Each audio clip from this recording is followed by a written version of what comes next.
grup tu akhir 2011 tentu Johor Laut PNS lah. Ternyata semangat cintakan pasukan yang tebal menjadikan anak muda ini bersemangat untuk terus berjuang bersama rakan-rakan Ultrasnya.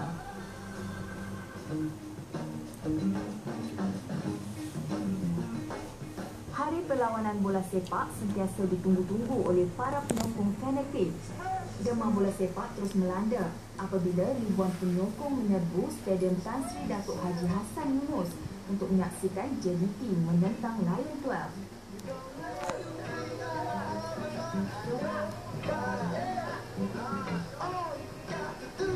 Menjalankan tugas sebagai pembakar semangat, Boys of Street sudah bersedia di luar stadium kira-kira jam 6 petang lagi.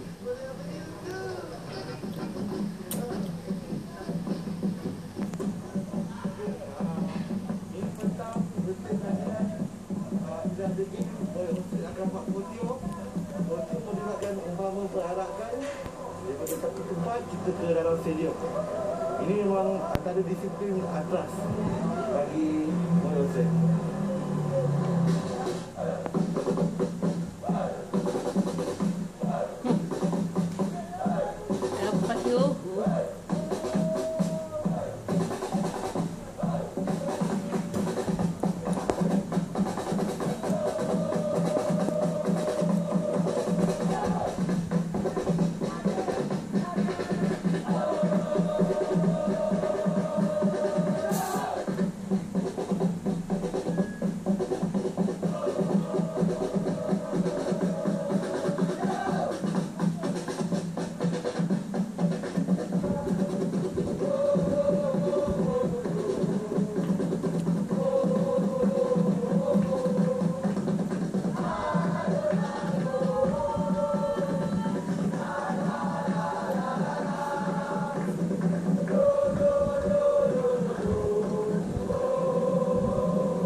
Jam 7.30 malam, pintu stadium mula dibuka untuk penonton, termasuklah Ultras. Susunan kedudukan ahli dan pemeriksaan gendang dilakukan bagi memastikan semuanya berjalan lancar.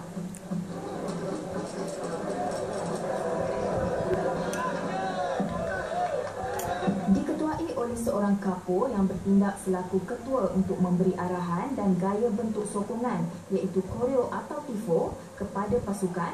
Boys of Streets memulakan sorakan sebelum perlawanan bermula lagi. Ia berlanjutan sehingga masa tamat, iaitu kira-kira selama 90 minit tanpa dipengaruhi oleh keputusan perlawanan. Bersesuaian dengan adat timur, Boys of Streets sentiasa memastikan agar setiap ahlinya menjaga etika ketika membuat sorakan di dalam stadium. Nyanyian lagu semangat dan paluan gendang daripada kumpulan itu dapat menggamatkan suasana dan menaikkan lagi semangat penyokong-penyokong lain yang berada di dalam stadium. Aksi mengibarkan bendera, mengangkat maflar sambil diiringi pukulan gendang dan tiupan horn pastinya menghangatkan lagi permainan di atas padang.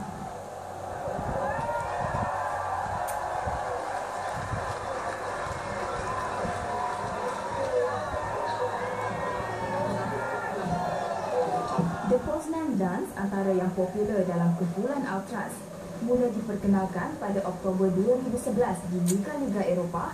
Kesemua ahli Ultras akan membelakangi padang sambil berpelukan bahu ke bahu dan melompat-lompat. Biasanya Poznan ini dilakukan setelah gol dijaringkan.